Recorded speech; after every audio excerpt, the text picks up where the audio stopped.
Good evening and welcome to the December 18th, 2018 meeting of the Guilderland Board of Education. Would you all please silence your cell phones and rise for the Pledge of Allegiance? To the flag of the United States of America and to the republic for which it stands, one nation, under God, indivisible, with liberty and justice for all. The first item on our agenda this evening is public comment number 1. Linda, has anybody signed up this evening? Okay. And so for the second item, we are going to skip ahead to our program report, the task force, the start time task force, and Marie. Okay, thank you, Christine. Good evening, everyone. This is a much anticipated evening to hear for the first time from our task force who is studying school start times. Before we begin, I want to thank the 38 members of that task force who have been meeting since mid-October. They've met twice as a large team and dozens of times as small teams, both together and electronically, in order to begin to study this topic and begin to think about how the district might go forward. So tonight we actually have, you can think about it as one big presentation with two parts or two presentations, but we're going to hear from two of our subgroups, one of whom had the task of looking at the review of the literature that's out in the scientific medical world about student sleep patterns, especially for adolescents, and the impact of school start times. The second presentation is going to look at the Guilderland Central School District students, elementary, middle, and high school. We had a number of surveys that were completed of our students and faculty and parents. So we have lots and lots of information to begin this conversation. And I'm going to emphasize the word begin because we really are at the starting point. We're learning. So without further ado, I'd like to turn things over to our first presenters. I believe, Rebecca Butterfield, is that you? Nick, are you joining her at the podium? And Nick will be up there as well. Thank you both for being here. Thank you for letting us talk with you today. Why don't you do some introductions while you're there? So I'm Rebecca Butterfield. I'm a pediatrician at Albany Medical Center. Nick Harris, a psychologist at the high school. I'm just trying to figure out the PowerPoint here. Is it just arrows? Okay. So we are the research subgroup that we're tasked with reviewing the literature on the research behind, the evidence behind the delayed school start time movement. There is a biological backdrop that forms the background of why a proposed change to delay school start times has become very popular. And that's because of the delayed sleep phase syndrome that occurs in adolescence. This is a normal shift in circadian rhythms that coincides with puberty, whereby adolescents experience a sleep-wake shift of about 2 hours. This is purely biologically driven and caused by delayed secretion of nocturnal melatonin and an altered sleep drive in teenagers that makes it difficult to fall asleep in general. On a practical level, that translates to the average teenager today having a very hard time falling asleep before 11 p.m. And best suited to wake up at 8 a.m. or later. Despite this known biological sleep phase change that occurs, teens still need an optimal sleep duration of 8.5 to 10 hours. The research shows that most teenagers are not reaching this optimal time, leading to chronic sleep deprivation during the work and school week, compensatory sleeping in on the weekends, which further exacerbates this circadian disruption, leading to a self-perpetuating cycle of chronic sleep deprivation.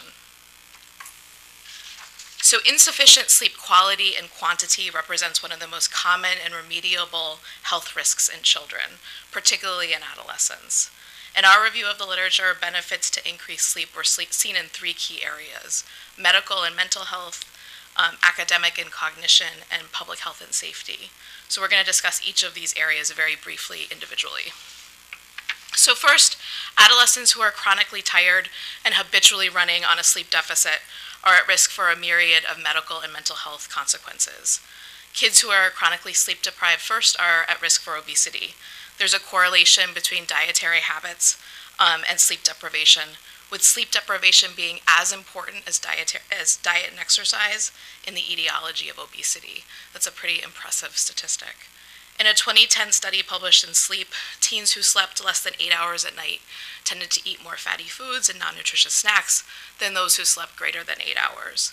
And it's not just as simple as tired kids eat less nutritious foods. There are metabolic complications and consequences to sleep deprivation.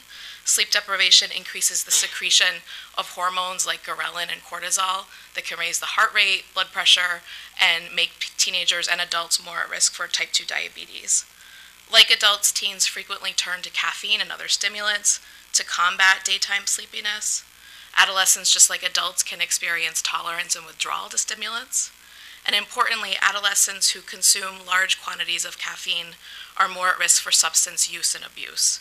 And caffeine consumption is directly linked to nicotine use.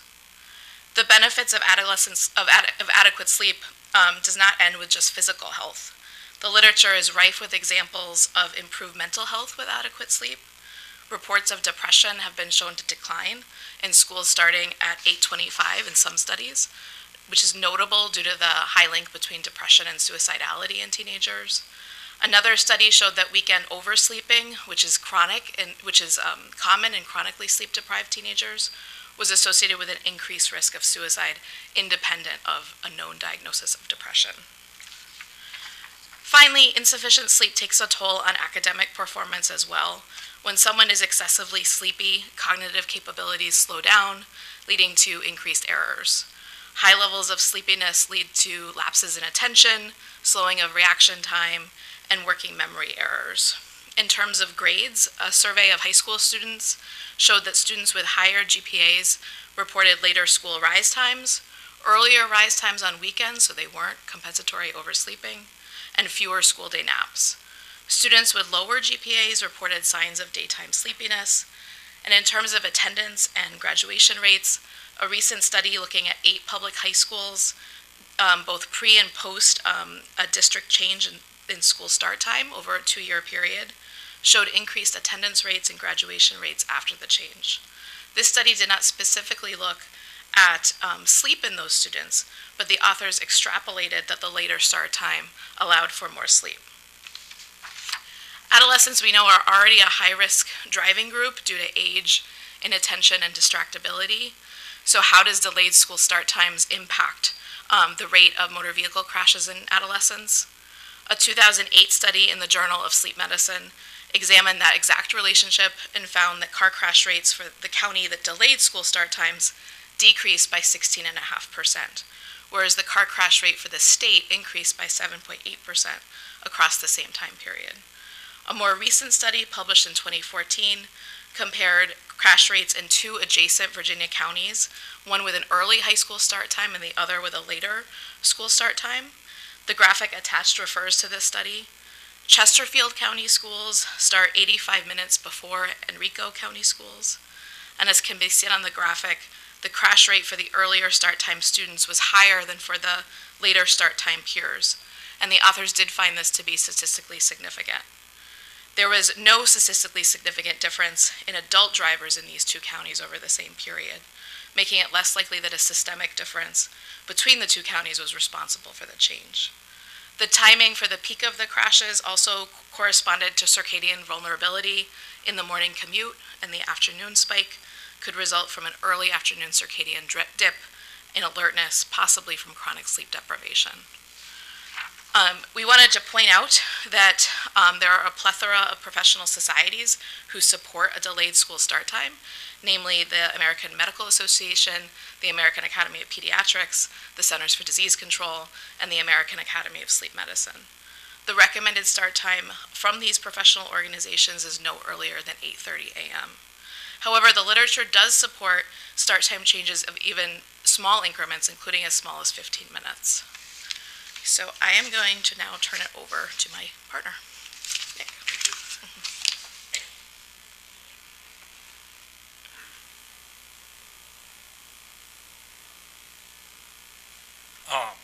Let me know if you can hear me. I don't know if I'm good with this. So looking at the different research, there was a lot of recommendations and ways to help kind of address these causes that went beyond just shifting the day. There were recommendations for in the home to limit the use of technology in the home, get rid of the blue light that people are exposed to in the evenings, limit the amount of electronics, and then when possible, having people in the home and school encourage limited amounts of caffeine consumption. And on the flip side of that, to get some of those same benefits but in a more natural and healthy way, encourage exercise, exposure to natural daylight, dark and comfortable sleeping environments, coming up with a nighttime routine, and homework being finished earlier in the evening instead of prolonging it until later in the evening. So there are a number of challenges that do come with this. We knew this going into it. It comes up in pretty much every research article related to it, whether it's focused just on sleep or not. Some of these do focus on transportation. That's the number one issue that kind of everywhere you go, that's the biggest reason why this wouldn't happen, unless transportation isn't something that you have to deal with. Other ways to address this are after-school athletics and extracurricular activities. Sports times, kids missing school at the end of the day because they have to leave and go earlier, and just pushing things later. Is this humming across the board? No. Okay. Some of these are global. Wherever you go, if you were to look at this change, these issues would arise. Some of them are more local, like with our BOCES programming and other situations where students go for a half day or a full day, and the scheduling may not align with our own. This raises challenges after school care. If we go later or earlier, however, whatever were to happen, what's going to happen with these students at the end of the day, at the beginning of the day. Parents' work schedules, there have been routines that have been developed to kind of fit the current schedule, so there would be shifts everywhere, and it would change, managing the schedules for adolescents and children, and then their younger siblings, because everything would be changed. So parents could leave, an adolescent could be home, who's going to take care of the kids, that type of stuff. Overcoming these challenges, there have been recommendations that have varied depending on who's doing the research and publishing it, that has looked at limiting late evening activities. This isn't just, sports and things like that. It's homework, it's students who work, it's reducing the amount of time studying and completing things like that to kind of help coincide. Because if you do push a school day to the end and you still have all of these things to do, you're going to be doing them later in the evening. So to compensate, kind of limiting that as well. So nothing was perfect. There was no single study that we've seen so far, and we've only scratched the surface. There's so much out there. There was no single research study that said, if you do this, you will absolutely get all of these changes. There was inconsistencies. Some places, said that grades may increase. Some said they didn't statistically. Every time you think you found something, you go into the limitation section, and they're like, well, stats showed this, but the stats were flawed. Okay, thank you. But these are some of the basic ones that were consistent across the board. A lot of the studies were based on self-report. There are been more recent reports in journals and newspapers and things like that where people's sleep has been tracked through wristbands and things like that. But for the most part, it's self-report, and adolescent self-reporting is not always the most consistent. Some of these sleep studies have also been done in controlled lab settings, where a lot of the things we've talked about having to be controlled for are controlled for. None of the studies that we found have looked at more than 2 years of this being implemented, so there's not much known as to 3, 4, 5 years down the road, would there still be the same gains, or would we kind of regress back to where we were? None of the studies we found focus on sleep quality. It's only the quantity of sleep. We were kind of hoping that maybe somebody somewhere would be like, 8 to 10 hours of broken sleep is better than 6 to 7 hours of quality sleep. That research just isn't out there. So we felt that was important to point out. And then the last one I kind of already hit on, the inconsistencies on this showed this improvement, this didn't show an improvement. So depending on where you're looking and what you're looking at, you may find the answer you're looking for, you may not, depending on what side of the coin you're on. Primarily, we started with high school students, older students, and the impact of sleep. We have not investigated anything with the impacts on sending elementary age students sooner, if that were to be the recommendation. And it's not that we're not open to it, that just wasn't our charge yet. And then the last one I kind of, again, already hit on. Some studies suggest that delaying the school start time is a short-term gain, but over time it may not be beneficial. And we just wanted to make sure we're presenting both sides. We weren't sticking to just one. We wanted to highlight that there are some things out there. Some of this we've kind of hit on as we went along all the way. There are a number of things that are found to be beneficial. The interesting part here is a lot of it is, it's not really, some of them hasn't been determined to be causational. There's a lot of correlation. Information has been extrapolated and kind of been, well, because they started later, this happened, even though that may not have been the primary research question. Doesn't mean that it's not valuable, it just means it's correlational. Some of them don't necessarily say, if you do this, you'll get this. It's, we think that you'll get this. Not all of them that way, just some. But the benefits may include, improve fewer students being tardy, less sleepiness in the classroom. Nick Gannicar receiving. Thank you. Again, this is primarily at the high school level, but less disruptive behavior, fewer instances of adolescents experiencing depression and anxiety-related symptoms, less pressure over academics, fewer sports injuries, accidents, less caffeine consumption, and less drug, cigarette, and alcohol use. And we may see an increase in academic performance, GPA, emotional regulation, and family and peer relations. These are the members of our research group. And this isn't all of the research that we've read. We have only scratched the surface. There'd be no way to read everything. So it's not exhaustive, but this is the stuff that was presented in the PowerPoint presentation. It's not everything that we've looked at, but we kind of picked out some of the stuff that had the best and the strongest information, regardless of which side it was on. Thank you. Questions? Barbara? Just wanted to update the board and the public. One of our concerns was that all the sleep studies that we had read pretty much were self-reporting as to how many hours they had done. And I think you received a copy of a very recent study that was publicized on NPR and CBS, whereby we've gotten a study in Seattle that actually used Fitbit technology that basically confirmed everything that, the prior research has shown as self-reporting. And I think the thing that captures my attention and has over the years is the consistency of the benefits that a later start time has for students. Now, you can argue that, their studies sometimes are 2 years or whatever, but even that Air Force study, which I don't think we used here, Air Force Academy, whereby they took the freshman group of cadets, or whatever you call the young Air Force men, into two groups, one that started school later and another one that started their classes earlier in the day, which is typical, say, for here. And they followed those kids and found that the kids that went later did better as a group, and they divided them, as best they could with equality among the two different groups. And even, at that level, again, the consistency, be the study be done in Finland or Israel or China or Japan,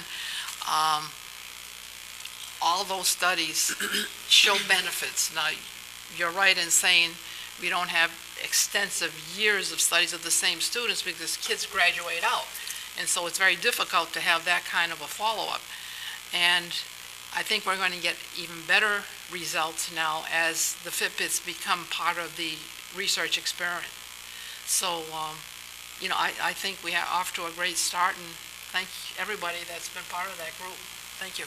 Yeah, I would agree. I think that we are off to a great start, and I think we got that Seattle stuff after the PowerPoint was due, but it definitely did support that. It was great to see people using those bands. That's kind of why I referenced it earlier. So that wasn't part of it. And I think the reason we left the Academy one out originally was because that was for older students. It didn't fit the high school age range, but certainly relevant, and gave us some good information. But yeah, it looks like people are going to be more and more going to looking at with smartwatches and Fitbits and things like that, trying to get more accurate data of sleep to try to help support that. Gloria? What do you see a way forward for your group? What do you see your next?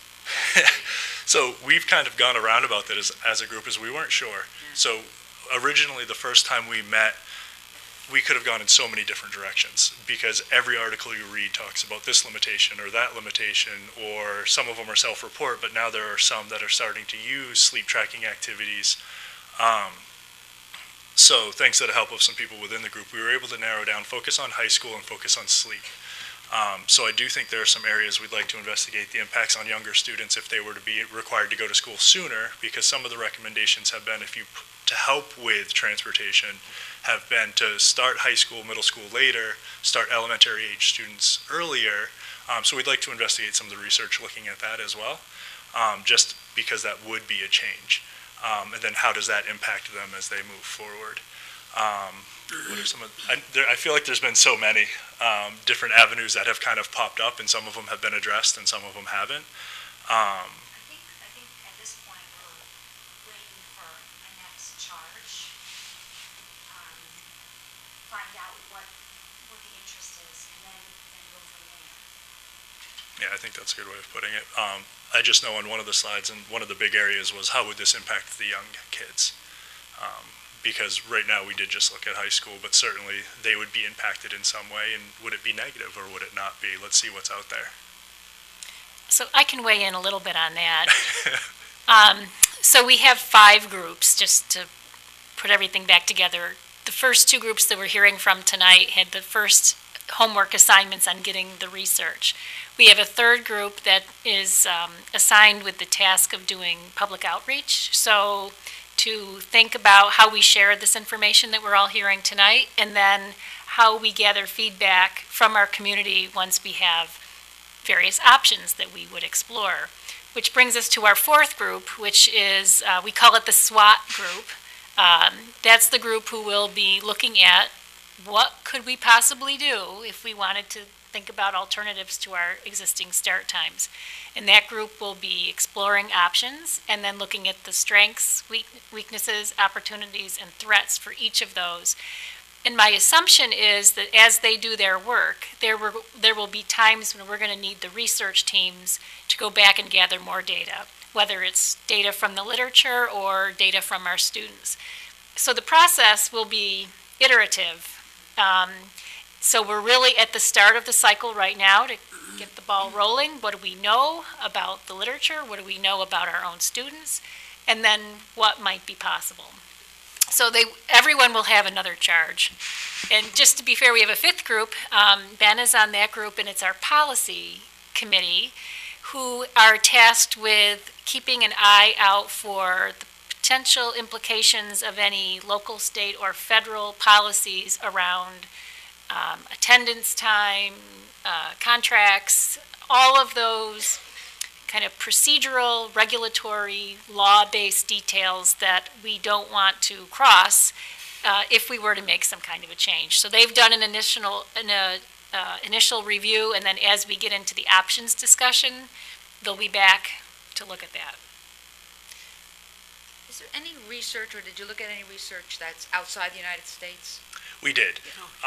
So there's been research in Korea. I believe one of the big articles that we read was an all-female school in Korea. There's been so many that some are blending together, but there have been some in the Philippines, some in Korea. So yes, there have been stuff outside of the United States. The consistent thing, what we can't argue is that more sleep is better. Like that, you're not going to find anything anywhere that says the least amount of sleep you get is good. Like, so more sleep is better. And physiologically, things happen in the human body at different stages of development. So that's been consistent wherever you are. Some of the differences in other countries are the high level of pressure that are placed on academics. So there was one study we were looking at where students didn't stop studying and going to classes until 10, 11? We were looking at midnight, and then they were up early. But that was in a culture that academics was an extremely high-pressured situation. But they did the study where they started school later and they saw improvements for various reasons. So there has been different cultures in different countries that have looked at this and seen some of the same stuff that we're finding here. More sleep is good. Whether or not changes were statistically significant vary. Is that accurate? Does that sound about what we've been finding? I just had a question regarding the studies that you guys have come across. I can appreciate the fact that you really aren't going to ever find any studies that say this is bad, don't do this, this is horrible. But do you ever, like, I found it interesting that you haven't found any studies that are really long-term, that show long-term benefits to it, because I also can see how a teenager, knowing that they don't have to go to school till, say, 9 o'clock, just to throw out a time, they may start going to bed at their usual time of 11 o'clock, say, but then all of a sudden they're now going to start to shift to go to bed later because I don't have to get up till 8 o'clock or 8:30 instead of 6 o'clock. So some of the stuff that we have found is that that actually doesn't happen. Because of the natural things that take place in the body, the circadian rhythm, the secretion of melatonin, the production of it, start times, adolescents going to bed hasn't pushed to later. That seems to be what everybody was commonly thinking would happen. And I can't think of one that said that they do start going to bed later. They all were pretty much, as terms of the physiological process, the natural process, it stayed the same. There were recommendations that were like, this is also relying on people monitoring within the home what they do. But as far as the natural process, in some instances, they actually found people going to bed earlier than they do now, even with pushing the start time later, which I thought was really interesting that we came across. The long-term studies, because even though this research has been around a little while, we have been finding, when you first want to get it out there, you only have so much time to get out the research. And so you can't put the investment of looking at 4, 5, 6 years. And as was pointed out already, is students only have 4 years of high school. Right. So unless you start tracking them in middle school and 6 through 12 or 7 through 12 are followed with the exact same schedule, it's really hard to kind of determine that. One of the clear recommendations from a lot of the research was they do need more studies that look at 4-year spans to see if over time does the body start to shift. Do we start to go back to the mean? Because that was kind of agreed upon that was lacking, but not necessarily what would happen. Does that answer your question? No, it does. It really does. I mean, whenever I see any studies, my radar always goes up and says, well, yeah, okay, so there was an increase in GPA, there was a decreased use in tobacco or alcohol consumption, whatever the case may be. Do they really correlate? I mean, you're dealing with the same group of kids, but maybe they wouldn't have gone to smoke. Maybe they would have just been studying more. My GPA is low and I'm going to study some more to get... Studies are always a question in my head as to, does A really lead to B? In that, all throughout our conversations, whether people have strong opinions one way or the other, or they're kind of in the middle, is what we're finding causational? So does A cause B, or is it correlational? Right. One of the analogies somebody used in the office the other day was 25 years ago it was a fad for teenagers to drink coffee. Is it now just a part of culture? Right. We're not going to answer that. We're not looking to solve that, but that is one of the things that has been correlational between an earlier start time is adolescents use more caffeine products. But we can't say that one caused the other. So that might be one of the biggest weaknesses in some of the stuff we found is that there's a lot of extrapolating. Mm-hmm. There's a lot of, we're pretty sure we can say this, but statistically we don't know that we can back it up 100%. And we don't know that we'll ever find something that backs it up 100%. But we have found a lot of great information that either says, yeah, this is a good idea, or says it's a good idea if you do A, B, and C, or you might do it, but we don't know if the statistical significance was there to demonstrate improvement. It's been a mess weeding through everything. I mean, you won't find anything that says it's a bad idea. You might find something that says it's not worth it because it doesn't show any huge benefit over the long. We have found some of that, but yes, you're correct. Nothing that has said flat out this is a bad idea. Yeah, right. Because it goes back to more sleep is better. I mean, my thing is I think you're going to get kids that are going to get more sleep in the beginning. I just was concerned that, okay, so now it'll just go back to less sleep when they push it out. But I'm glad to see that you guys did see studies that didn't show that. Thank you for all that work. I'm sorry. A lot of it was self-reported. Right. But some of the students that were quoted in the articles were saying that once they saw a little bit more sleep, made me feel better. Right. I made a goal to get more sleep. It's just like exercise. When you feel like it makes you feel good, you're going to do it more consistently. So that's... But a couple of the studies that we did read, that decided... Michelle, you should go up to the podium because I know, but the world won't be able to hear you. were asking about, were there any negatives? And there were a couple of articles whose the districts had done similar research as us and realized that the cost of benefit did not outweigh the benefits, is what I'm trying to say.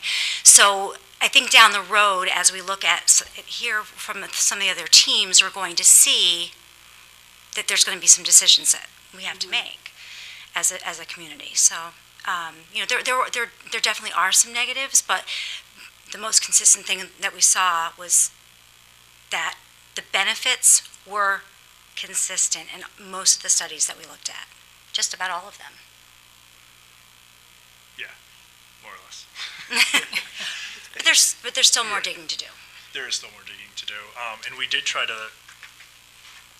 to stick to research that was more recent. Because we can go back and look at stuff from the 90s, but so much has changed in culture since then. So we tried to do what researchers do and stick to stuff that's been in the last 10 to 15 years or so. So we had the most up-to-date information that was possible, so that it would be the most generalizable to our students today. Thank you.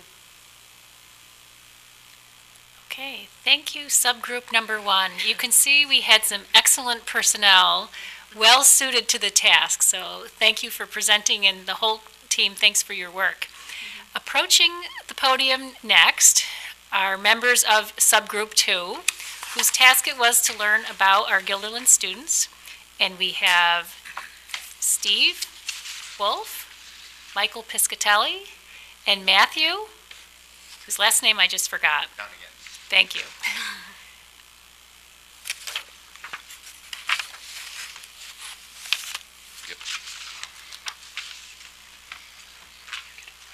Okay, good evening, everybody.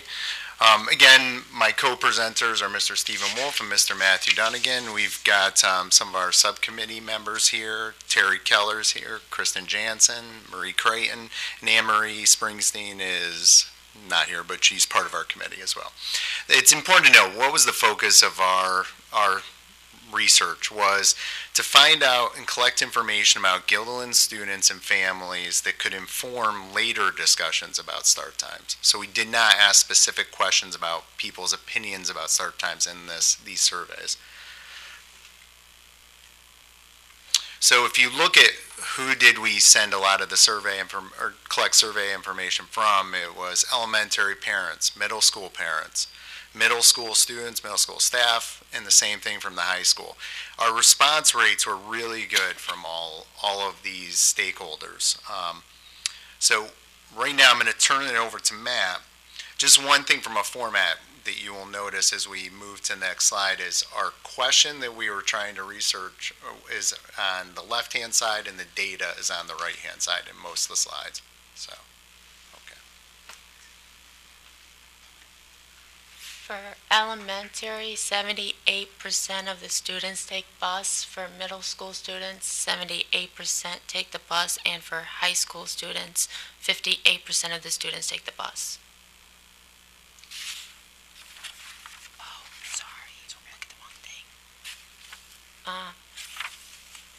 The reason why children are driven to school is for elementary, 48% of the students is to get more tests and 29% about the work schedule. The key, I keep forgetting. The most common pickup times for buses in the elementary is it's about 7:16 between 7:35. Middle school is at 7:56 between 8:06. And high school 6:36 between 6:55.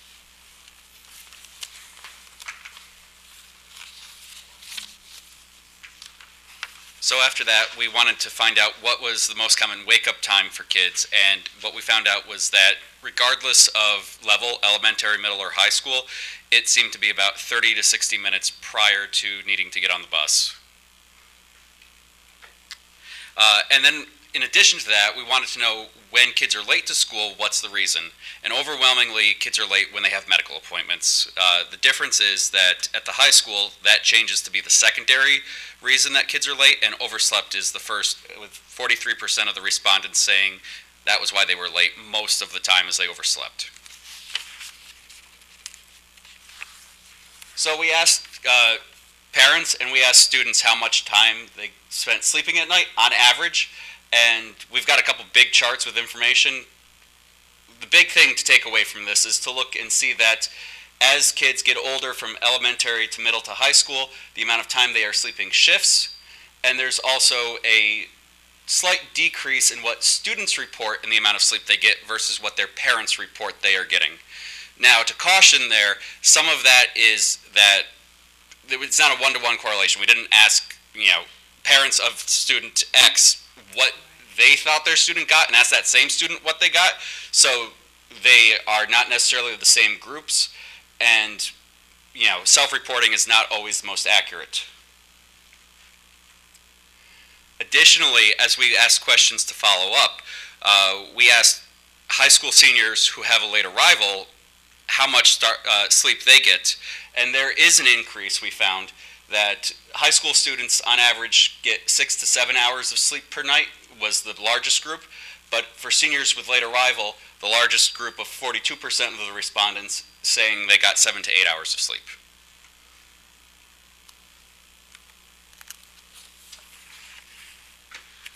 So you heard in the last group talking about after-school activities. So we wanted to ask the stakeholders about how much time are their children involved in after-school activities. And we included things such as sports, clubs, religious activities, schoolwork, and employment.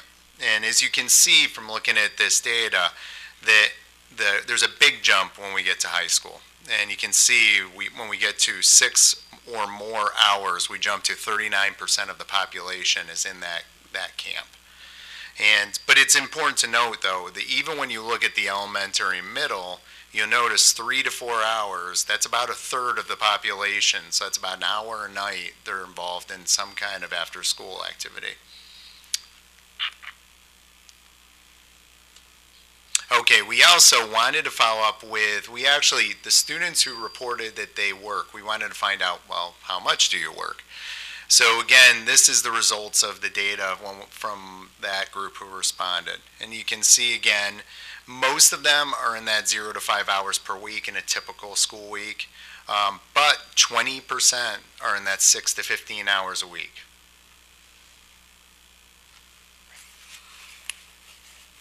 Yeah. And one of the questions that we asked staff, it was one of the few questions we asked staff, but we wanted to get their perspective on attentiveness. When were students most attentive? And we also wanted to compare it to what did students perceive. And as you can see when you look at this data, that they're pretty much on the same ballpark. If you look at the times of this, we're talking about 9 to 10 o'clock in the morning. They're saying that's when the teachers are seeing students the most attentive, and that's when students are self-reporting that they are most attentive.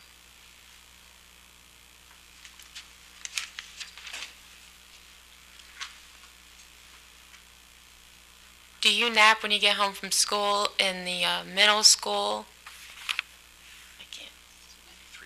93% say no, and little say yes.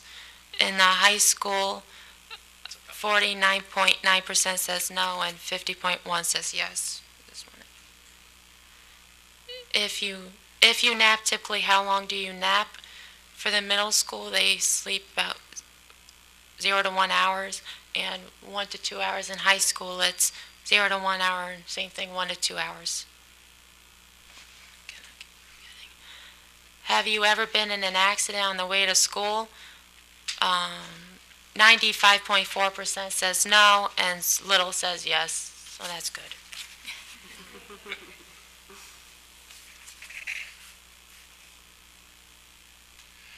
So in one of the follow-up survey we did, we asked kids about what they consume, if they consume energy drinks, coffee, tea, energy boost drinks, and overwhelmingly, 76% at the middle school do not, and even still at the high school, 55% of the respondents, of the kids who responded, said they do not consume drinks or other items to boost energy.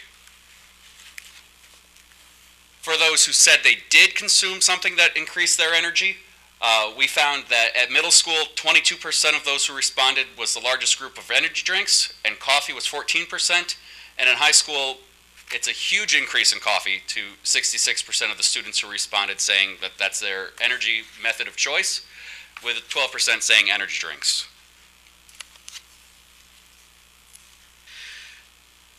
The other follow-up question that we focused on was we asked kids to rate whether they disagree, strongly disagree, agree, or strongly agree about how these factors impact their sleep.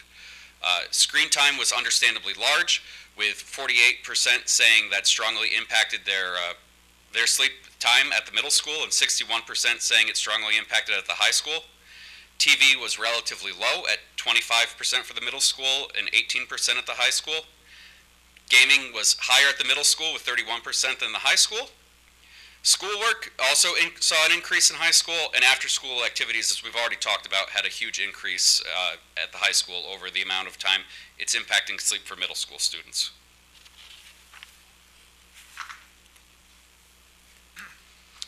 So one of the questions we wanted to see if we could get data on was, and it was a question that's come up in conversations in the committee, was, does the block you're taking a course impact student achievement? So we wanted to look at some hard data about that question. So we looked at the last school year, the 17-18 school year, and we did some analysis of this. And what you've got in these two bar graphs is you've got the final course averages for all courses that were offered in the high school last year on the left, and the final course averages for the core subjects like English, social studies, math, science. And what you see is it's pretty flat across, it didn't really matter in this data set of which block you were taking the course in.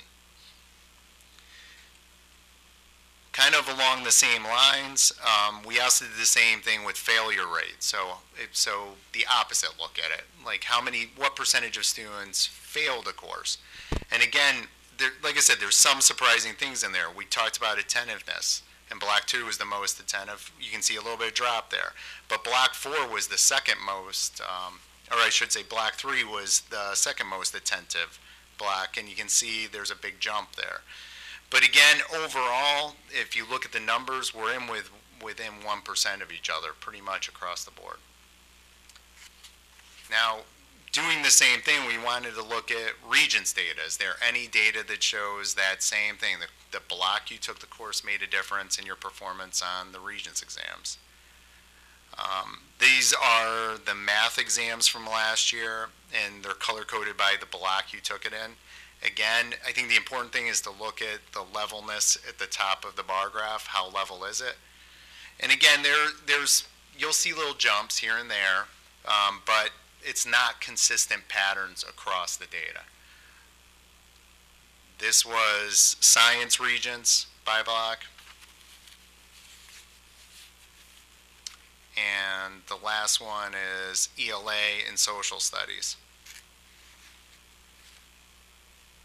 Again, pretty consistent across the board.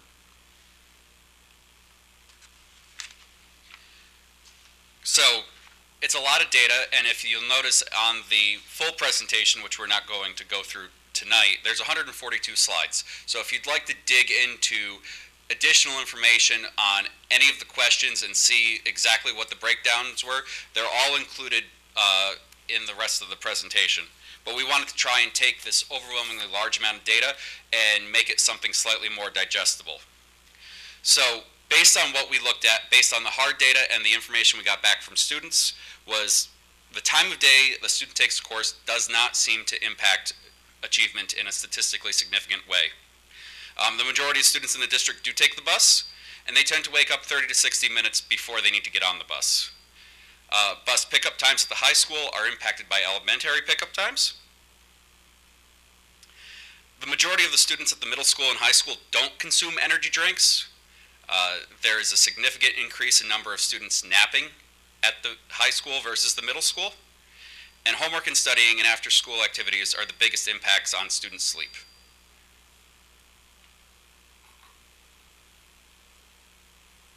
Thank you. Okay, thank you. Are there any questions, Teresa?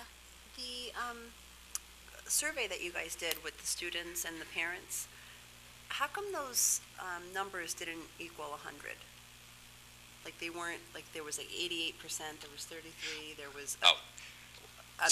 So the sections where the Google form put the smaller sections on the pie chart, if you had a link to it, you could hover over it, and you can see the rest of the percentages. They do add up. That was but Google Forms tends to only show the largest sections with numbers on them. So Slices of the pie, you can't see it. yeah, they do add up to 100, but they didn't put tiny little numbers Well, on. I wasn't really referring to the pie itself, but the actual list where you would have, I don't know, energy consumption percentages, for example. That's because we pulled out the highest percentage items. Oh. We didn't list every single item that people Okay, have okay, provided data for. okay. Yep. Just wondering. Other questions? No other questions? Great info. Yeah, thank you very much for all of that information. Thank you. Very good presentations. So we now have a new landing page on our district website dedicated to just this topic, and so we'll be posting information, including the PowerPoint presentations and other information as we get it to that place, so our community can get to the website and see where we are on this topic. But I want to thank both teams who presented. Terrific job, and much more to come. Yes, thank you very much for all of that work.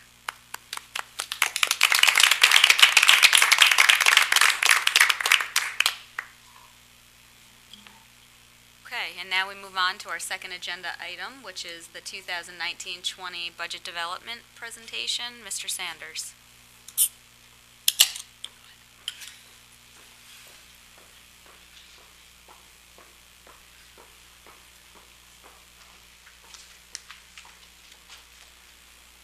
It's going to be a tough act to follow, that's for sure. So tonight we're going to share the rollover budget projection. It's something we typically do around this point in the year as we're developing the budget for next year, is trying to get a good understanding of where we are if we just take our data and move it forward, and we'll explain that process a little bit more. So the groundwork for a rollover budget, what we do is we assume that all staffing and programs are going to remain constant and in place for the following school year. We're going to look at things like known data, and that's some of the data that we have from contractual agreements, for example, or that can be reasonably anticipated, and that would be something like our enrollment projections, which have high reliability. So whatever data we have at that time that we can use in that regard. We also have the trending of historical data from outside organizations. A good example of that is we get information from the New York State retirement systems, the teachers' retirement system, and the employees' retirement system, that give us projections about the rates that they're going to be charging in the next school year. So we have that data available to us at that time, and we can use that for estimating purposes as well. Kind of in a broad brush, the highlights here of the rollover budget: expenditure increase of approximately $2 million, or about 2%. Projecting a revenue decrease of just over $500,000, or a negative 1.8%. Tax levy increase of $2.5 million would be needed in that regard. Our maximum tax levy growth would be $1.3 million. So that means, in sum, that budget reductions or revenue increases, whatever the combination is, would need to total about $1.2 million to remain under our tax levy limit threshold. I'll talk about some of those specifics in each of those categories. So in terms of expenditures, projecting salaries to increase about $1.7 million. Benefits, about $830,000. We do have some information, as I mentioned, from the retirement system about what rates they will apply next year. ERS, the employees' retirement system, is going to be pretty much flat as a percentage of salaries. However, the teachers' retirement system, as it typically does, will give us a range. And the range for next year is between 8.5% and 9.5%, and that's lower than the 10.62 this year. For estimating purposes, I picked the midpoint, so I'm using 9% right now, but it could be 0.5% either way. That 0.5% could be plus or minus 220,000 at the outer range, smaller if it's closer to the middle, but there's some wide variation in that estimating process. In terms of equipment, supplies, and textbooks, using about a 1% increase there for cost adjustments. For either contracted or BOCES services, we applied 1.5% to get that increase of about $199,000. And then we do have some reduction in our debt. We have some debt expiring, and that's related to a 2006 project that we did at the middle school, renovation project. That's coming to the end of its life. We need to make one payment out of two next year, and we will have that fully paid off. We also are including in this some funds that we are anticipating we have to spend to do some radon mitigation work here at the high school. So we've included some additional funds to take care of that as well, and that's in that negative $776,000 number. So altogether, we're about $2 million in terms of expenditure increases, as I mentioned previously. In terms of revenue, anticipating a reduction of about $510,000 in state aid, and that's directly tied to our reduction in debt. Because with debt, we also get state aid in the form of building aid. They're linked, so as we pay off debt, we also lose the aid that corresponds to that. So that's going to drop on the revenue side as we see a drop on the expenditure side. Investment earnings, as we know, interest rates have been increasing and are continuing to project that they will. So we're showing an estimate of about $80,000 increase in investment earnings. In terms of miscellaneous revenues, we do have some changes year to year budget-wise in terms of particularly BOCES classroom rental. This year we experienced the loss of one BOCES class, so that is a primary factor in that number in terms of revenues going down. So we're assuming that we're going to carry forward the same number of classes, classroom rentals for BOCES classes next year that we do have this year. We'll still need to figure out from BOCES whether that will be the case for sure, and it's too early to tell at this point. There's no numbers here for the appropriation of reserves or fund balance, but they're there to inform you that those are options that we can look at in terms of revenue too to help balance the budget. So those are line items that we can consider. Right now I haven't applied any money to either of those categories. I'd like to share with you the New York State Board of Regents proposal for school aid next school year. They've come out and released that recently. So they're looking for a $2.1 billion increase statewide in school aid, which is significant. In terms of foundation aid, and that's the sound basic education aid that applies to every child, they're looking for a $1.66 billion increase. And they're also asking the governor and the legislature to consider committing $4.9 billion over 3 years to fully fund that foundation aid formula. So it has never been fully funded. Going back to when it first went into, when the lawsuit happened that established sound basic education for every student in New York State. We are still owed a little over $4 million here in Guilderland according to the formula. But again, they're asking for that money to be committed for that purpose to fully pay that out over 3 years to all school districts. And then finally, on expenditure-based aids, again, the recommendation is to add $410 million for increases to building aid, transportation, and BOCES aids. Those ratios have been held pretty constant over the years, not been a big increase there, so they're looking to make some adjustment in those particular aids. So in terms of the deficit, how do we make that up? We can do it through programs and staffing. State aid is a factor. The governor will come out in January, talk about an executive budget proposal. We don't have a date yet when he will announce that. We'll have a better idea of the state aid picture, at least from his perspective. The legislature typically doesn't adopt the state budget until sometime in April, and that's when we find out exactly what our state aid will be. But certainly that is a factor in terms of the revenue side of the budget. And then again, as I mentioned, an option for balancing the budget could be applying more fund balance and reserves, dipping into some of our savings, again, to help offset some of those expenditure increases. Just to talk about next steps in the budget process, as I mentioned, the executive budget proposal usually gets released in January. We expect it will as well. We just don't have the date yet. We are in district continuing our budget development work with our administrators and combing through the budget and putting numbers to various aspects of the budget. We'll also be seeking community input on the process. As we do every year, we'll have some legislative advocacy, and you can see the Board of Regents has already put some information out there, and we will be advocating as school districts as well. And then finally, we will have the superintendent's draft budget proposal released on March 5th of 2019. Are there any questions? Questions? Gloria? Neil, off the top of your head, I don't know if you remember this, how does this compare to where we were last year? I did not look at that. Just wondering if we're... It was a deficit situation again. I think it might have Yeah. been a little worse last year, if I remember right, but That's I don't know if I've ever stood up here and presented a rosy rollover budget picture, so we usually start with not knowing what we're going to get in the form of state aid. We know we have increasing expenses. We really don't know that revenue side, and we really haven't combed through the data. We're rolling data over. We obviously have changes in a lot of areas that we have to go through in terms of staffing and utilities and maintenance and so Well, it's on. a little rosy that the states that you're talking about fully funding, you know. Well, that's the Board of Regents, so Down the that's road, but that is an encouraging sign, though, to keep that as an agenda item Yeah. front and center Right. for the legislature and the governor to remember that commitment that was made many, many years ago. Other questions? Okay, thank you, Neil. Thank you. There is a second agenda item under this budget development, which is the board direction, and you'll recall at the last meeting, we presented those priorities and we asked the district office to put them in order of priority. So that list is provided this evening. I don't know if anybody has comments on it, but it's more information that we've requested. Does anybody have any comments on that one? Or as long as you've had a chance to review it. Barbara? We got an email, I think from Ben, about the visioning, and making a decision tonight whether we're going to contract with the company.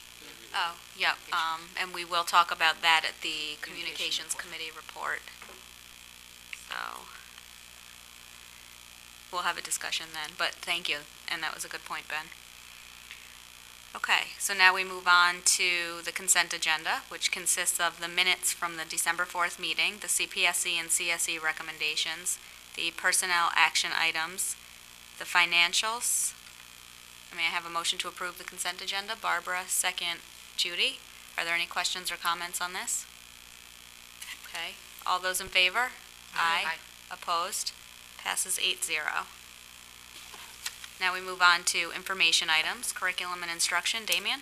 Thank you. I just have one item this evening. I have a textbook that is submitted for your information. It is entitled The Poet X by Elizabeth Acevedo, and it is used for English 10R.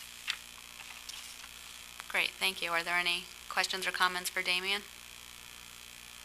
Okay, and now we move to school business information. Neil? I just have one item as well, and it's regarding the pre-K lease agreement.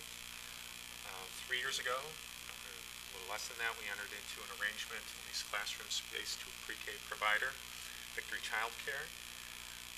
We're working through our third year of the agreement, and not with the Business Practices Committee, because there is a clause in the agreement that says that the contract term shall be for 3 years, and then at the district's option, the agreement can be renewed for 2 successive one-year agreements.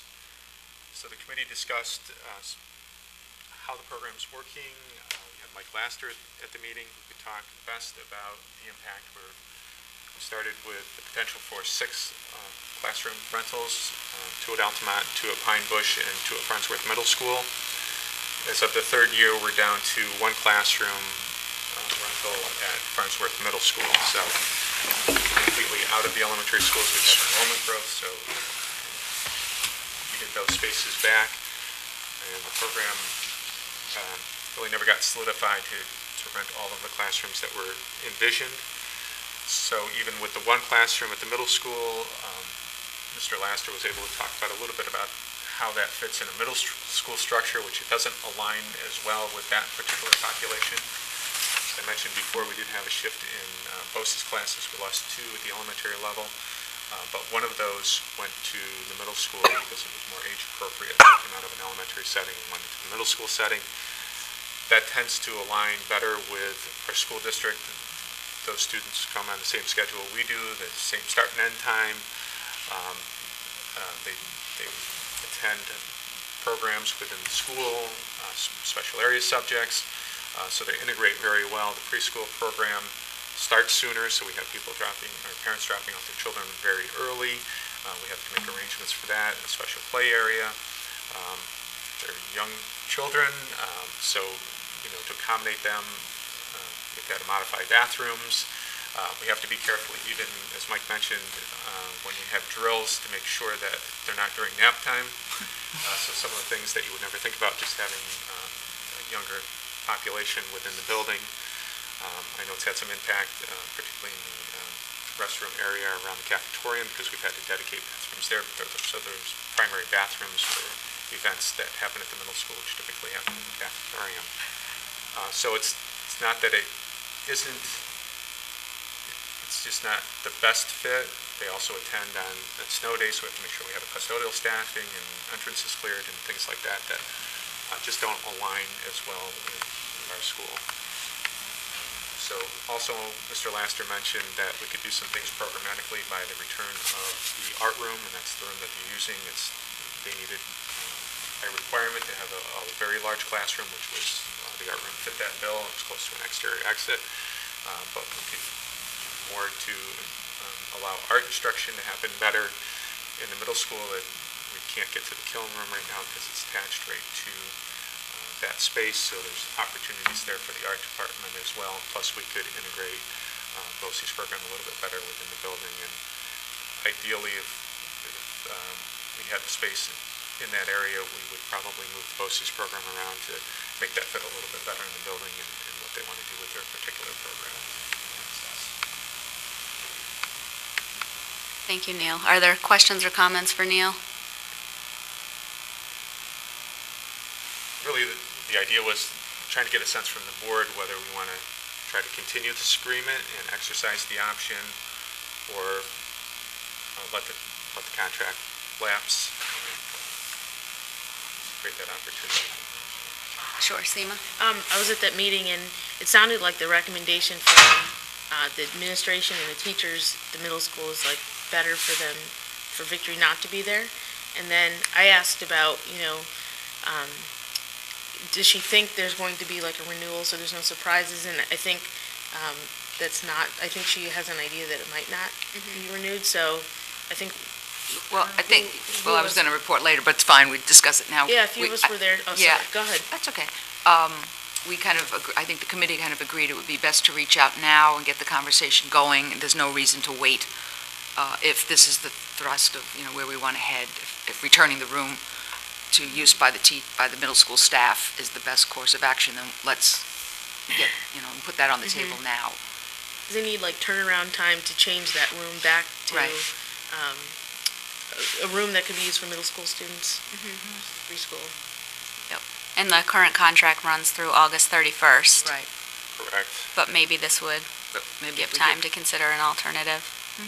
Yep, and I did have a conversation with Victory Reading, who's the director, the owner of Victory Child Care, to give her an idea that we were talking about this because it is part of the contract, that it's a contract option, and I think it behooves both of us to have as much advance notice as possible. I'll also say part of the conversation was, if the contract wasn't going to be renewed, would she want to do the summer session? So she certainly is going to give that some thought, but she's entitled to, under the contract, to have that space for the summer, so she could elect to do it. I also think the consideration, though, is if she were to consider wanting to, sever ties with the district at the end of the school year, knowing that that's not going to continue in future years, that we might consider foregoing that rent, giving her the opportunity to relocate the program. That frees up some time for us to remake the space over before the start of school as well. Barbara? How many students are actually served, the pre-K?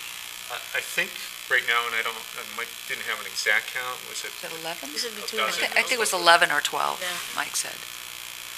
And they're not all. And only one of them is a staff person from the middle school. We thought that was going to be a big draw. Now, we don't have elementary space available if they wanted to move. Correct.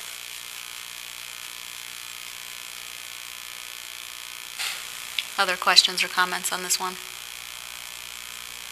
Okay. Thank you, Neil. We pretty much, I guess we just wanted a sense from the board that we're moving in the right direction. I think listening to, or reading Mr. Laster's comments, it sounded like it would be, if it's okay with her and it's not a huge drain or imposition for the community, that would probably be a good direction. I'll just ask the question. I don't know if we need a formal vote. I mean, the contract is set to Expire. lapse, so I just want to make sure, there is that option to extend. So just want to make sure we know where the board stands on that before we assume.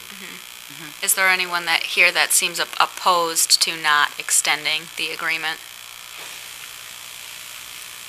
And there's still time to read through the agreement and read through the comments of Mike Laster, but we got the clear sense from him that the benefits of not having it there anymore definitely outweigh continuing on with it. We don't need a formal vote this evening. I don't even think we need a formal vote not to. It's just the natural course of the agreement. But if anybody has any concerns in the next couple of weeks, the more you think about it, just let us know. Okay, thank you. And now we move down to board president information items, and as you will see, there are several policies that are presented this evening for a first read, and I will ask Barbara if she has any comments or any specific policies that she wants to call out at this time. I just am the copyright policy, which we only looked at a few months back. There's a change that says that if a staff person were to violate it, they would be responsible for any consequences, which is a switch from what we had. The others are just updates of policies. Okay, thank you. And now we move down to action items, and so we go back to school business management. Neil? Okay, just one item this evening, and that's related to service agreements.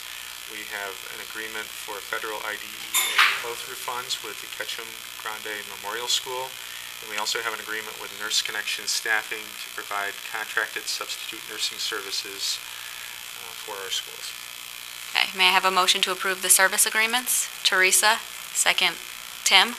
Are there any questions or comments on either of these agreements? Okay, all those in favor? Aye. Opposed? Passes 9-0. Thank you, Neil. And now we move to superintendent action items. Marie? Thank you, Christine. I have two items of this evening. The first is a resolution to ratify the contract between the Guilderland Central School District and the Guilderland support staff for a period of July 1, 2018 through June 30th, 2021. This is a group that includes our food service workers, custodial staff, groundskeepers, mechanics, and our messenger. May I have a motion to approve the resolution? Gloria, second Judy. Questions or comments? All those in favor? Aye. Opposed? Passes 9-0.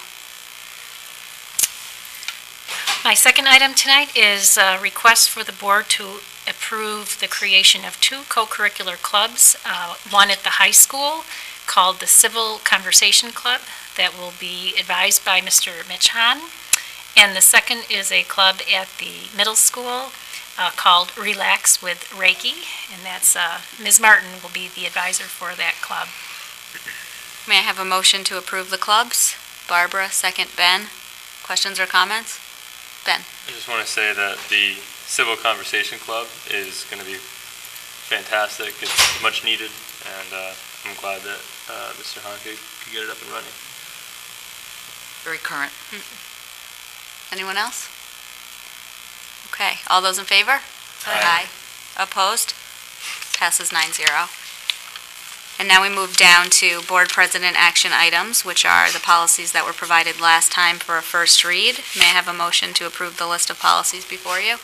Barbara, second Seema. Are there any questions or comments on these? All those in favor? Aye. Opposed? Passes 9-0. So now we'll move down to board committee reports. Audit? We met on December 3rd, which was prior to our last meeting, so we haven't met since. Thank you. Business practices? Yep, Neil pretty much covered our first item, which was the pre-K program, which is nice. Second item, we talked about Our transportation supervisor, Danielle Poirier, came and she presented to the Business Practices Committee a proposal for bus replacements, and they'll be coming and doing a full presentation to the board. But she got the full support of the Business Practices Committee as she moves forward. And the third item we talked about was the radon mitigation, making sure that it's going to be in the next budget, in the 2019-20 budget, approximately $150,000, but that's still being developed and worked on. But that was the only thing we haven't. We do have another meeting. Is it January 16th? Is that the one? Yes, January 16th. January 16th, we do have a meeting, and unfortunately, SEMA's schedule changed for teaching, so she won't be able to be there. If there is another board member who would like to attend, because we will be talking about the capital project, and Cliff will be sharing with some of his thinking about some of the projects that might need a high priority. So if there is another board member, just let me know that you'd like to come and see SEMA's place. And it's 4:30. Oh, it's 4:30, yes. What January 16th. It's a Wednesday. It's a Wednesday. of January? So just jot me an email or something, and I'll include you. 4:30. It's probably like 2 hours of it.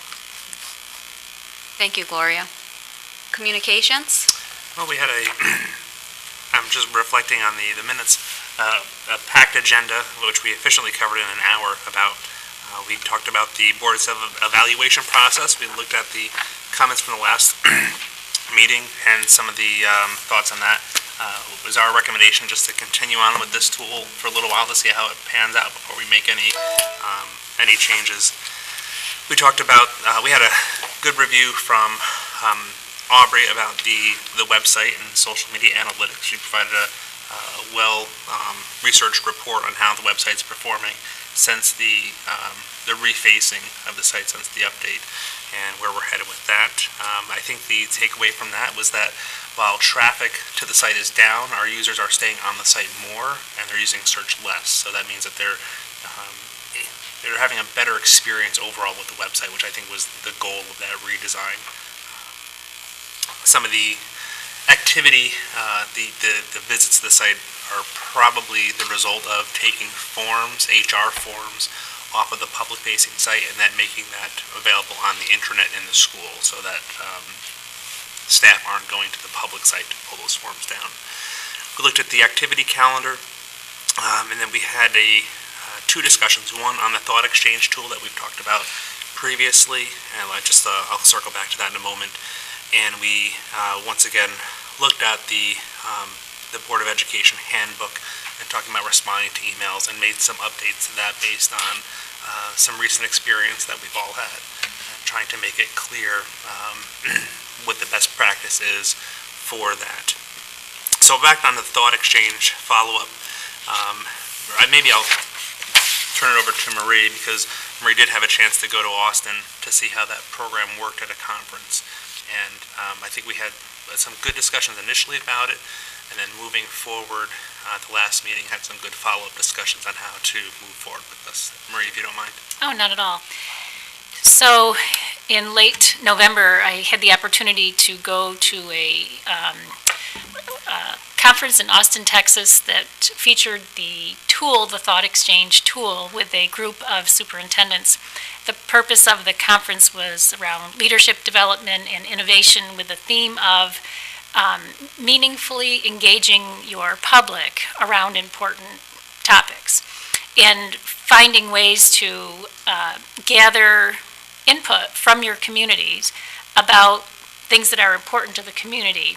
So it's a tool whereby, and Gloria can chime in because she did one of these on a webinar, where an entity would reach out and ask an important question to its community. For example, what is the most, I'm not going to come up with a good one, I suppose, right now, but what's the most compelling priority for the Guilderland Central School District? And people can use their phone, any device whatsoever, and answer the question anonymously and quickly. And the most interesting part of the tool is that you don't simply respond and send the data off to the district office for us to make sense of, but that data is shared with all of the people who participate in the exchange, and the ideas are actually rated and ranked by your community of responders. And the metric behind it actually helps bring those key ideas to the forefront. So let me give you a couple examples of things I heard at the conference. I have a colleague who is in a neighboring school district in New York who has 2 middle schools, one with growing population and one with shrinking population because of how the community is growing, and was tasked with figuring out what to do. So she did a thought exchange to ask her community, what would you like us to do with this middle school? And in 7 days, she had 11,000 responses. And the analysis of those 11,000 responses helped the district go from 18 options down to 3, whereby they could bring the community together, and I think they had a forum and were able to discuss this. And landed in a place, or will land in a place, I think it's still ongoing, where it's what the community said rather than simply what, people sitting in a district office might have said. There is another example of a colleague of ours who's also deeply invested in the school start time conversation, a thought exchange that this school district did around student safety. They had, after the Parkland tragedy, decided that it was probably a good idea to increase the police presence in their school building. And so without much conversation in the community, they ramped up their police presence in the community, in the school buildings, and suddenly got quite a bit of pushback on why they had done that. So they used this thought exchange and reached out and got thousands of responses and learned that their community, it actually backfired, that rather having students feel more safe within the school buildings, they actually felt less safe. So it meant that they needed to take a step back and think about, so how do we go about creating a sense of greater safety and security? And maybe eventually it's increased police presence, but it wasn't something they could do overnight.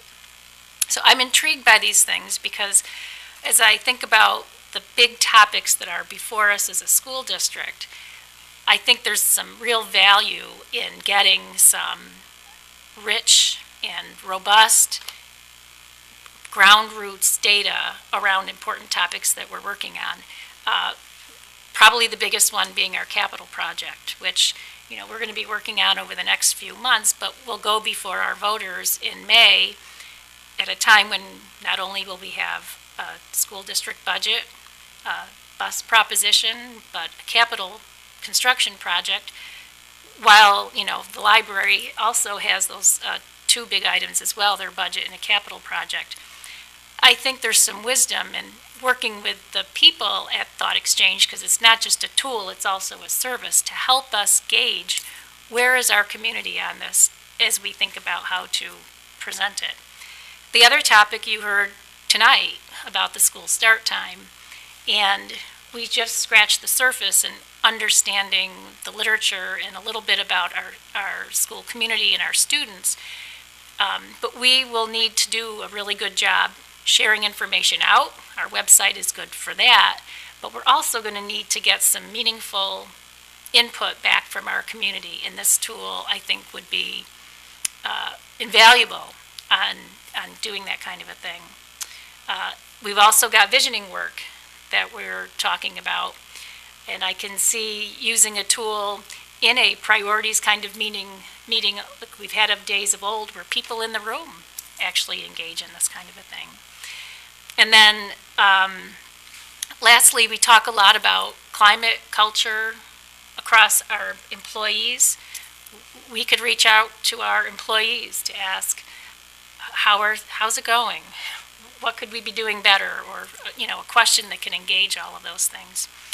So I think given where we are as a school district and our commitment to genuinely wanting to know what our community thinks and the struggles associated with creating good surveys and getting good data back and then trying to figure out what does this data mean, I think this is a good time for us to look at this strategy.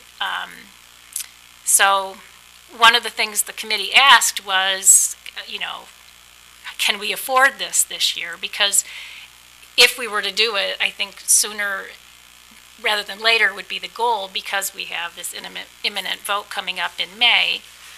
So Neil was charged with looking through our various budget codes and seeing if we have some unexpended lines that could help with this.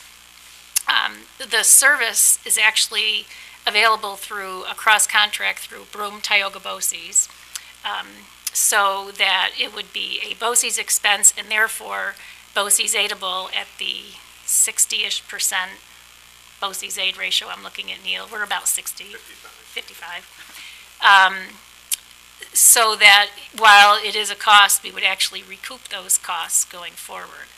So anyway, that's, I thought, Sun Thought Exchange. If we do this, what kind of commitment do we have in terms of length of time? It's a 12-month arrangement, so even though we're starting, we theoretically would start in January, we would have it continuing throughout. The whole calendar year. Yes, so it's not like we're purchasing something in July 1, we'd have to go back again. I can understand how they get students, parents' email addresses, but how do you get the other community members' emails? They have lots of creative ways of doing that, including, you could publish a QR code in the enterprise, and people can take their phone and take a picture, and you can go right in. We could put a QR code in a traditional newsletter and ask people to go and do that. So they have lots of ideas for engaging people, and I can only speak from the examples that I heard that getting lots and lots of feedback was not at all the problem, that people really enjoy doing this because it doesn't take a ton of time, and it's kind of a visceral thing where you see the input of the community in real time. I don't know if you want to jump in. Well, I went on and did the webinar with the gentleman who, they put the police in the schools and what he had learned. I mean, it really, listening to him talk about how we sometimes operate and we have assumptions and we go ahead with all good intentions and then we're totally oblivious to something, and then that really came true to him. So allowing the community to speak, and we've always talked about having community conversations, and we have tried it, how many different ways, trying to get people out physically or doing a survey. So they actually did one with us, and I found myself so engaged in it because it was a positive engagement. You were contributing ideas and watching people respond to them or not, it wasn't a negative thing, it was a very positive thing. The question, of course, was phrased in that way, so I think that's key, as Marie said. But, realizing the assumptions we operate under with all good intentions can just totally miss something. And having the community so vested in the conversation was just so positive to me.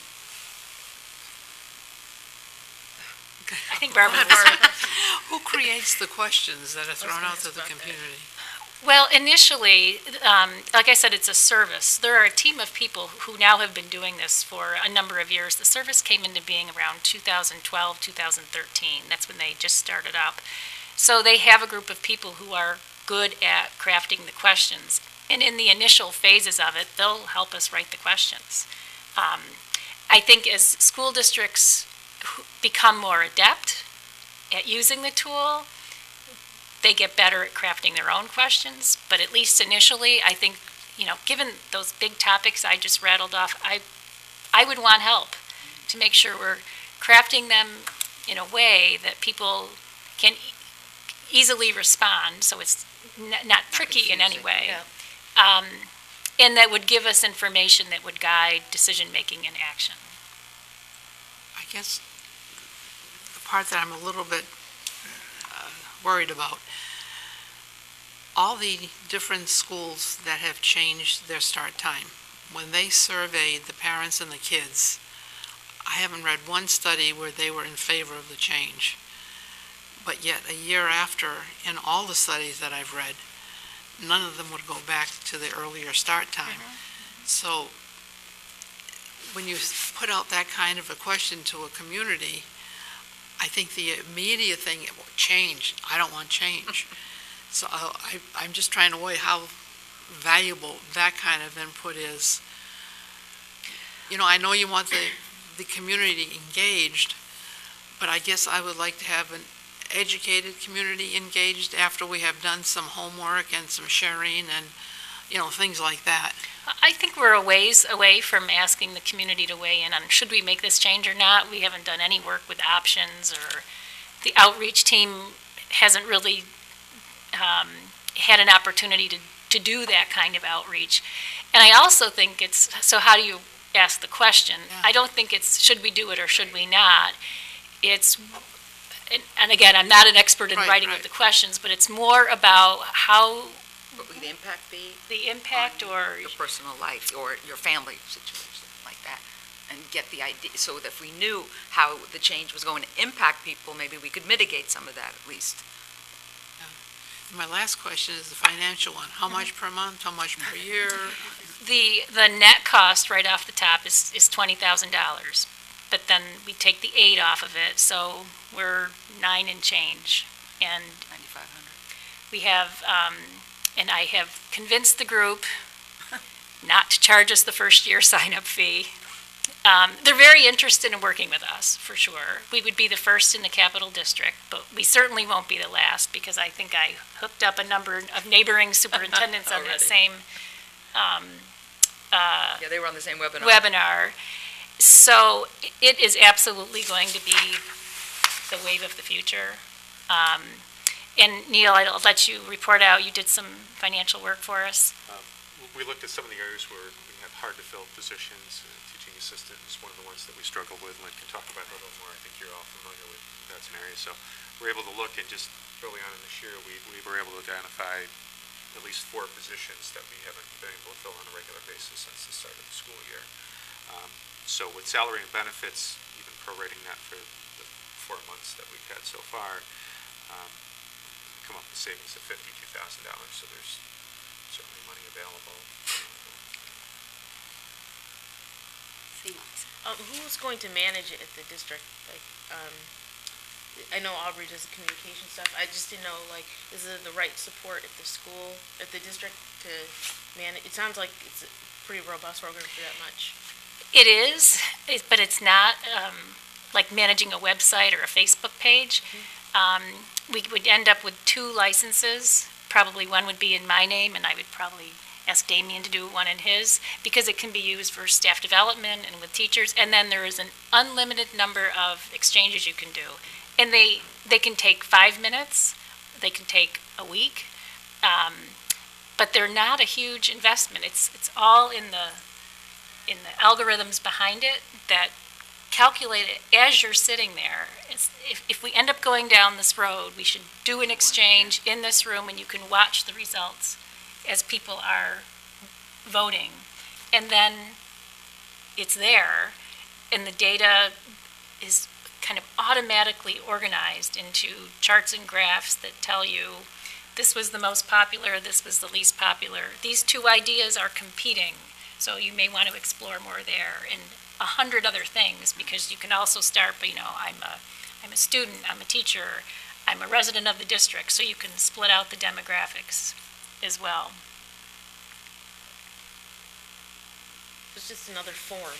I mean, because you already do, obviously, put together some surveys for the community. Yes. This would be a different form. A different form, and, I think. Interactive, it's more. Yes. It's a living thing. It's not just. You can use it like at the school, too, because absolutely. you're talking about like the school climate, for example. I mean, I could see Damien using it with his professional development Yeah, that's what I was thinking. team. What are our top priorities for PD? And all 450 teachers could weigh in. And then they would see how each other, and so they're buying into the whole process, rather than Damien comes out with the list and they go, how did that get like that? But they can see the interactions as you're participating. I think it sounds exciting. Yeah, it is exciting. Yeah, I mean, I've been talking about this for a month. It's the coolest thing I've seen in a long time. To engagement. Especially if you care deeply about engagement. And, the other piece I'll say is that, and this maybe gets to Barbara's question, it's risky to ask questions. Because, sometimes you ask the question and like. You get an answer. That what happened to them. Yeah. Take the police out. They did the exact opposite of what they were intending to do. But I think there's value, even if the answer is something hard to hear, I would rather hear it and then proceed rather than Right, go in the right proceed and direction. then find out, oh. That's what and that then- gentleman said. He said, it was humbling, but boy, I'm glad we did it.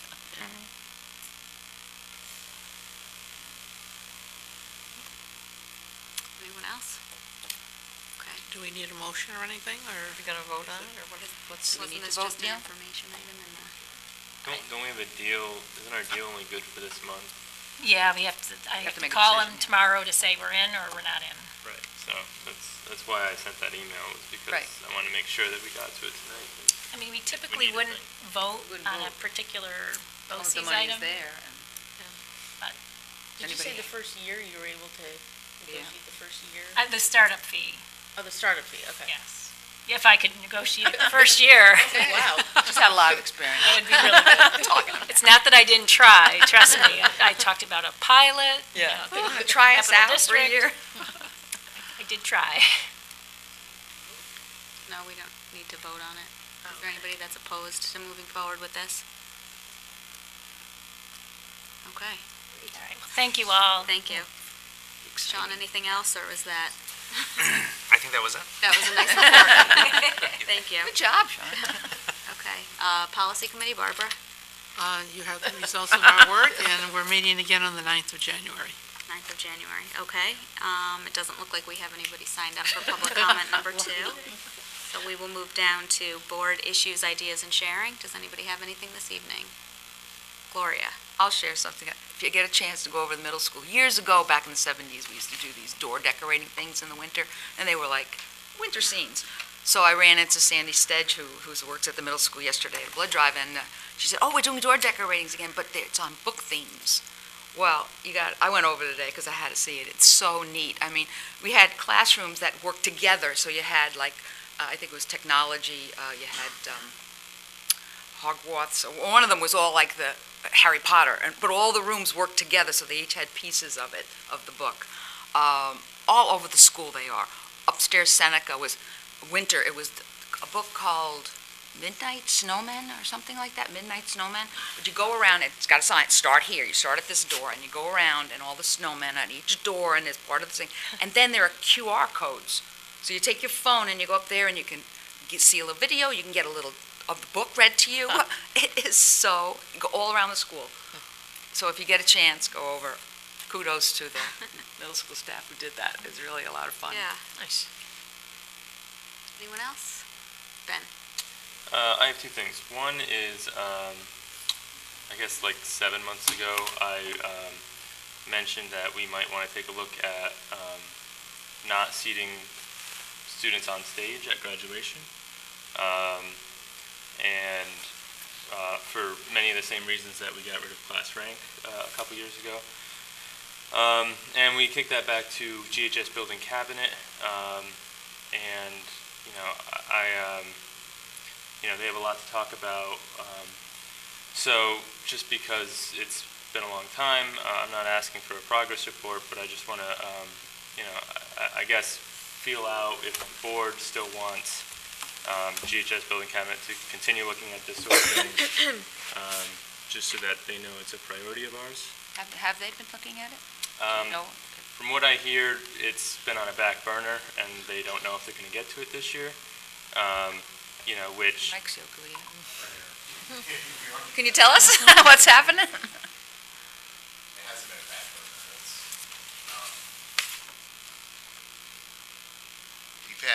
We've had several priorities this year. Field trips was our number one priority going into the school year. We just resolved that last meeting.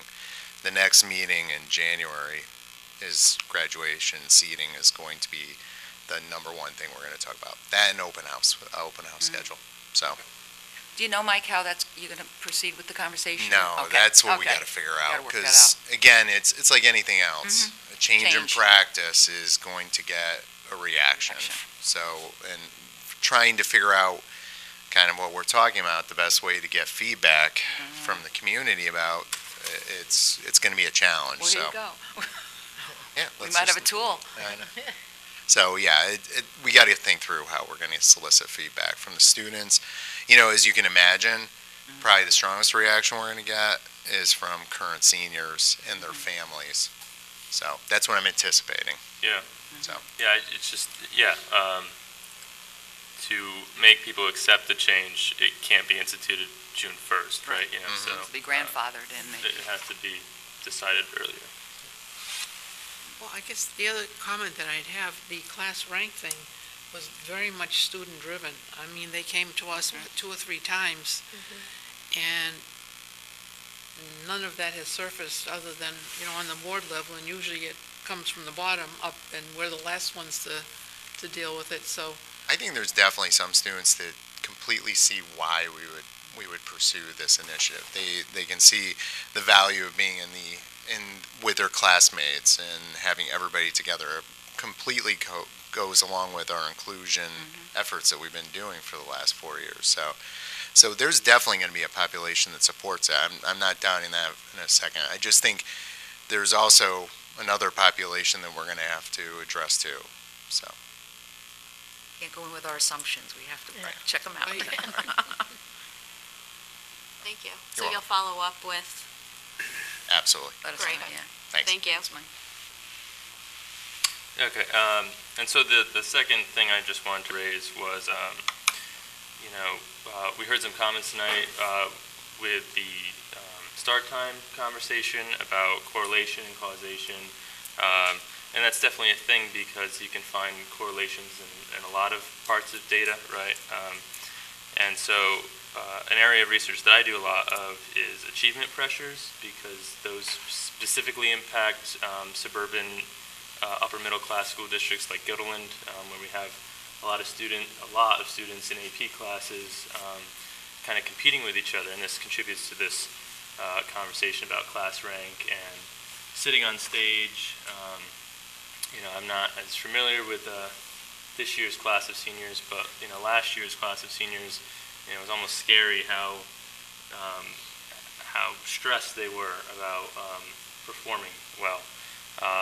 And so, one of the things that I talk about with students who are concerned about moving the start time because they're concerned about getting their homework done, those are the achievement pressures of, I need more time in my day, not less. And so I think it's important to think about how changing the start time might just be one piece of a larger conversation and perhaps reducing homework loads, for example.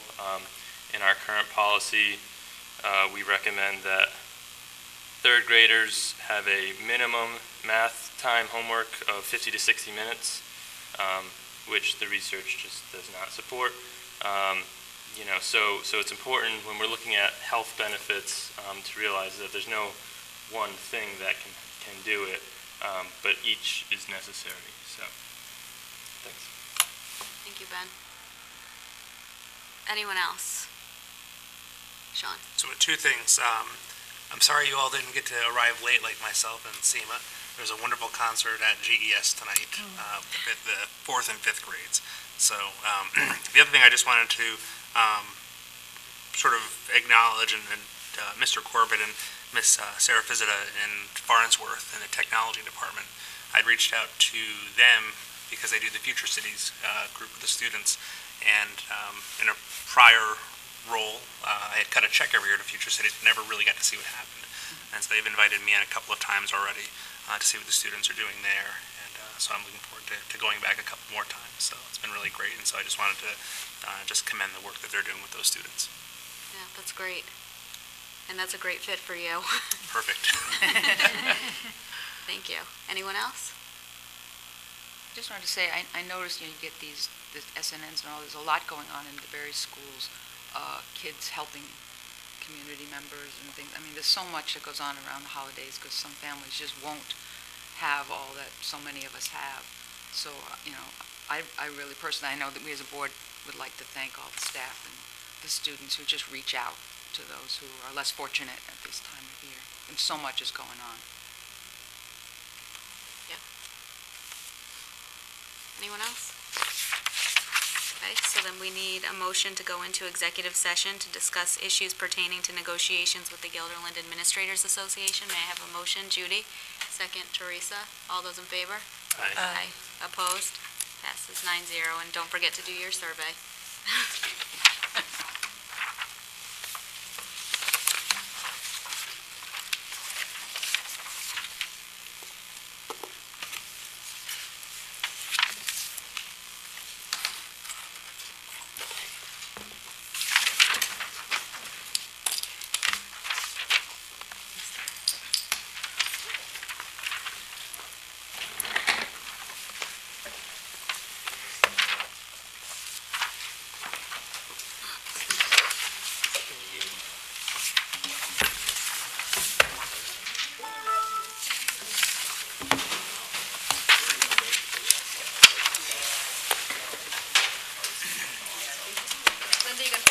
do you just leave them at our seat? So how